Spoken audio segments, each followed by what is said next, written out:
pangarap. Ngayon, wala na.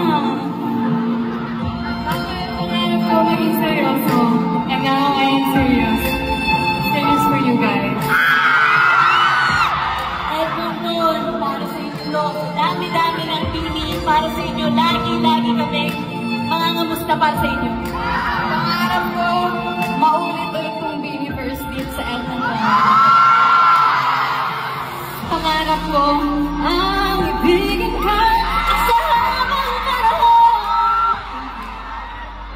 Nung bata ako, pangarap ko tawagin idol. Pero ngayon gusto ko na tawagin, uy, si idol pala doon ang mahal ko. Dati gusto ko, pangarap ko lang na maging strong independent woman. Pero ngayon, gusto ko na yung magpaka-baby. Baby of me! Dati pangarap ko lang naman makapunta ng Canada. Pero ngayon gusto ko kasama ka na.